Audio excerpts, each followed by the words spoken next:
여러분도 한 번쯤은 이런 소리를 들어보셨을 겁니다. 둔탁하고 텅 빈 듯한 쿵 하는 소리, 1초도 채 되지 않는 짧은 순간, 그리고 곧바로 찾아오는 정적, 창문 쪽으로 가봤지만 아무것도 없었던 적도 있을 겁니다. 혹은 유리창 아래에 작은 새 한 마리가 가만히 쓰러져 있는 모습을 본 적도 있으실지 모릅니다. 눈은 떠 있지만 움직이지 않는 그 모습 앞에서 무슨 일이 일어난 건지 알지 못한 채 한동안 서 있었던 경험 말입니다. 이 소리는 지금 이 순간에도 한국의 아파트 단지와 주택가, 공원 주변에서 매일같이 반복되고 있습니다.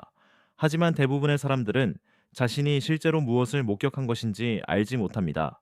새가 유리창에 부딪히는 것은 단순한 사고가 아닙니다.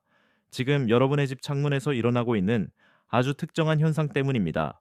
사람의 눈에는 보이지 않지만 새들에게는 치명적인 함정이 되고 있는 것이죠. 안녕하세요. 새들의 이야기입니다. 영상 끝까지 함께 해주시면 앞으로 여러분은 집안의 모든 창문을 이전과는 완전히 다른 시선으로 바라보게 되실 겁니다. 오늘은 새들이 유리창을 볼 때 실제로 무엇을 보는지, 왜 먹이통의 위치가 상황을 더 위험하게 만드는지, 그리고 오늘부터 당장 무엇을 바꿔야 새들의 죽음을 줄일 수 있는지 이야기해 보겠습니다. 특히 마지막 내용은 대부분의 사람들이 상상하는 것보다 훨씬 더 많은 새들의 목숨과 관련된 이야기이니 끝까지 함께 해주세요. 첫 번째, 새가 실제로 보는 것. 우리는 창문을 보면 투명한 유리를 떠올립니다. 안이 보이고 바깥을 바라볼 수 있는 공간이라고 생각하죠. 하지만 새는 전혀 다르게 봅니다. 새들은 유리를 장벽으로 인식하지 못합니다. 대신 새들이 보는 것은 반사된 풍경입니다. 하늘, 나무, 열린 공간, 그리고 반대편으로 이어지는 길처럼 보이는 모습 말입니다. 예를 들어 창문의 아파트 단지에 나무나 공원에 하늘이 비친다면 멀리서 날아오는 새는 그것을 창문이라고 생각하지 않습니다. 그저 계속 이어지는 자연의 일부라고 믿게 됩니다. 미국 조류보호협회와 여러 조류학 연구기관에서도 이 현상을 반복적으로 확인했습니다. 새는 유리를 향해 날아가는 것이 아닙니다. 유리 안에 비친 세상을 향해 날아가는 것입니다. 그리고 한 번 방향을 정하면 전속력으로 돌진합니다. 이건 새가 어리석어서가 아닙니다. 오랜 진화 과정 속에서 믿도록 학습된 시각, 신호를 그대로 따라간 결과일 뿐입니다. 유리는 인간에게는 익숙한 물질이지만 자연 속에서 살아온 새들에게는 너무나 새로운 존재입니다. 새들은 아직 그것을 이해할 시간이 없었습니다. 특히 맑은 날에는 위험이 훨씬 커집니다. 햇빛을 받은 유리창은 거의 완벽한 거울처럼 변하기 때문입니다. 집 주변에 나무가 많거나 창문 양쪽에 녹지가 있는 경우에는 상황이 더 위험해집니다. 새는 그곳을 통과할 수 있는 길이라고 믿게 되는 것이죠. 내일 아침 맑은 시간에 밖으로 나가 창문을 멀리서 한번 바라보세요. 하늘과 나무가 그대로 비쳐 보일 겁니다. 그리고 여러분은 곧바로 이해하게 되실 겁니다. 왜 그 둔탁한 소리가 들렸는지를 말입니다. 두 번째, 대부분의 사람들이 하는 먹이통 위치 실수. 거의 모든 사람들이 이 실수를 합니다. 인터넷에서 흔히 보이는 조언들, 그리고 시중에서 판매되는 새 먹이통 설치 방식 자체가 이 문제를 만들고 있습니다. 가장 위험한 것은 창문에서 약 3m에서 9m 사이에 먹이통을 두는 것입니다.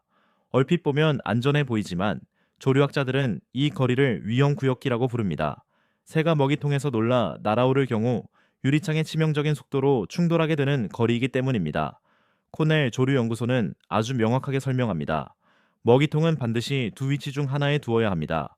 창문에서 1m 이내 혹은 9m 이상 떨어진 곳, 그 사이 거리는 절대 타협점이 아닙니다. 오히려 함정에 가깝습니다.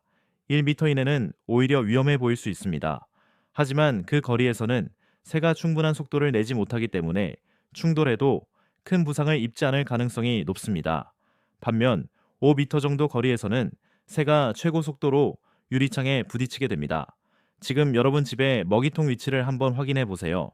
실제 거리를 직접 재보시는 것도 좋습니다. 만약 위험 구간 안에 있다면 그것을 옮기는 것만으로도 여러분의 마당과 베란다를 찾는 새들에게 가장 큰 도움을 줄 수 있습니다. 새 장비를 새로 살 필요도 없습니다. 오늘 밤 바로 위치를 바꾸는 것만으로 충분합니다. 세 번째, 유리창이 가장 위험해지는 시간. 모든 시간대가 똑같이 위험한 것은 아닙니다. 특히 위험한 시간이 존재합니다. 가장 위험한 시간은 해가 뜬 직후 2시간입니다. 동쪽 창문에 햇빛이 비치면서 유리가 거울처럼 변하고 동시에 새들은 가장 활발하게 움직이기 시작합니다. 배가 고프고 빠르게 이동하며 적극적으로 먹이를 찾는 시간이기 때문입니다. 새들의 활동량 최고조와 유리 반사율 최고조가 겹치는 순간 연구자들은 이를 충돌 구간이라고 부릅니다. 두 번째 위험 시간대는 해 지기 전 마지막 90분입니다. 이번에는 서쪽 창문이 거울처럼 변합니다. 새들은 마지막 먹이 활동을 위해 더욱 급하게 움직이게 됩니다. 봄 번식기에는 위험이 더 커집니다. 예를 들어 한국에서도 흔히 볼 수 있는 직박구리나 박사에 수컷은 번식기 동안 매우 공격적으로 영역을 방어합니다. 이 시기의 새들은 조심스럽게 날지 않습니다. 본능에 따라 전속력으로 움직입니다. 그리고 유리를 인식했을 때는 이미 늦은 경우가 많습니다. 가을 철사의 이동 시기 역시 매우 위험합니다. 오랫동안 같은 동네에서 살아온 새들은 어느 정도 주변 환경을 기억합니다. 하지만 처음 남쪽으로 이동하는 철새들은 여러분의 집을 처음 보는 것입니다. 그들이 믿을 수 있는 것은 눈앞에 보이는 풍경뿐입니다. 그리고 그 풍경은 하늘이 반사된 창문일 수도 있습니다. 네 번째, 어떤 새들이 죽고 있을까? 매년 수억 마리의 새들이 유리창 충돌로 목숨을 잃는 것으로 추정됩니다. 그리고 그중 상당수는 먼 거리를 이동하는 철새들입니다. 수천 킬로미터를 날아온 작은 새들이 한국의 도시와 주택가까지 도착한 뒤 마지막 순간 유리창을 보지 못해 생을 마감하는 것입니다. 하지만 우리 주변에 익숙한 새들도 예외는 아닙니다. 겨울마다 찾아오는 참새, 늘 같은 자리에서 울던 집밥구리, 베란다 근처까지 가까이 날아오던 박새들, 우리는 종종 새를 단순히 한 마리의 새라고 생각합니다. 하지만 연구자들은 꾸준히 찾아오는 새들이 각각 고유한 개체이며 특정 행동 패턴과 습관을 가진 존재라고 이야기합니다. 매일 같은 시간에 찾아오는 새가 있습니다. 항상 먼저 날아오는 새도 있습니다. 그리고 어느 날 갑자기 그 새가 사라지면 공간 전체의 분위기가 달라지기도 합니다. 조용해졌다는 느낌은 단순히 소리 때문만이 아닙니다. 익숙했던 존재 하나가 사라졌기 때문입니다. 다섯 번째, 충돌 후 새를 도울 때 가장 중요한 것. 새 한 마리가 유리창에 부딪혔습니다. 밖으로 나가보니 눈은 떠 있지만 움직이지 못하고 있습니다. 대부분의 사람들은 인스팅크틀리 새를 손으로 감싸 안고 집 안으로 데려옵니다. 하지만 그것이 오히려 위험할 수 있습니다. 충돌한 새는 뇌진탕 상태에 가까운 충격을 받은 경우가 많습니다. 평형 감각도 무너진 상태입니다. 이때 사람 손에 잡히며 극심한 스트레스를 받으면 심장에 큰 부담이 생길 수 있습니다. 가장 필요한 것은 조용함과 어둠, 그리고 안정입니다.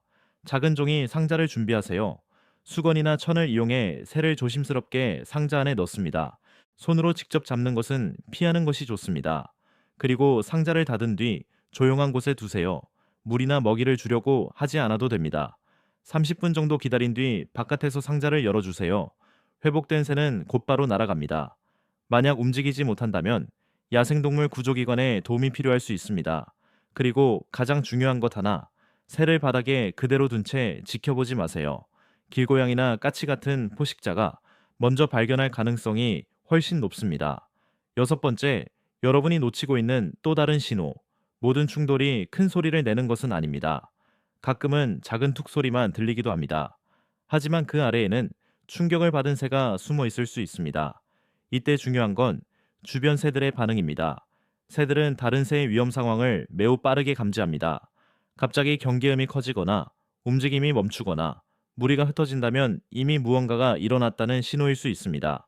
여러분의 마당과 베란다는 생각보다 훨씬 많은 이야기를 들려주고 있습니다. 우리가 듣지 못했을 뿐입니다. 일곱 번째, 밤의 불빛과 우리가 보지 못한 죽음들. 매년 봄과 가을, 수많은 철새들이 밤하늘을 이동합니다. 그들은 별빛과 지구자기장을 이용해 길을 찾습니다. 하지만 도시의 불빛은 그 방향 감각을 무너뜨립니다. 강한 조명에 끌린 새들은 방향을 잃고 건물 주변을 계속 맴돌게 됩니다. 그리고 결국 유리와 충돌하게 됩니다. 한국에서도 대도시와 고층 건물 주변에서 이런 현상은 계속 보고되고 있습니다. 특히 철사의 이동 시기에는 밤새 켜진 실내 조명이 큰 위협금 요소가 됩니다. 우리가 할 수 있는 일은 생각보다 간단합니다. 철사의 이동 시기에는 밤 9시 이후 불필요한 조명을 줄이는 것, 커튼을 닫아 빛이 밖으로 새어나가지 않게 하는 것. 그 작은 행동 하나가 지금 밤하늘 위를 지나고 있는 새들에게는 생명을 살리는 일이 될 수 있습니다. 마지막으로 오늘 바로 할 수 있는 세 가지입니다. 첫 번째, 반사가 강한 창문에 패턴을 붙이세요. 간격은 너무 넓으면 안 됩니다. 새가 통과 가능한 공간으로 착각하기 때문입니다. 두 번째, 먹이통 위치를 바꾸세요. 1m 이내 혹은 9m 이상. 그 사이 거리는 가장 위험합니다. 세 번째, 철사의 이동 시기에는 밤 조명을 줄여주세요. 이건 돈이 드는 일도 아닙니다. 하지만 아주 많은 생명을 바꿀 수 있습니다. 여러분의 집을 찾아오는 새들은 우연히 온 것이 아닙니다. 수많은 공간 중에서 그곳을 선택한 것입니다. 그리고 우리가 그 공간을 어떻게 돌보느냐는 생각보다 훨씬 중요한 의미를 가지고 있습니다. 오늘 영상이 여러분의 시선을 조금이라도 바꿔놓았다면 좋겠습니다. 여러분은 창문에서 그 소리를 들어본 적 있으신가요? 그리고 그 아래에서 새를 발견한 적이 있으신가요? 댓글로 여러분의 이야기를 들려주세요. 저는 여러분의 이야기를 항상 끝까지 읽고 있습니다. 그럼 다음 새들의 이야기에서 다시 인사드리겠습니다.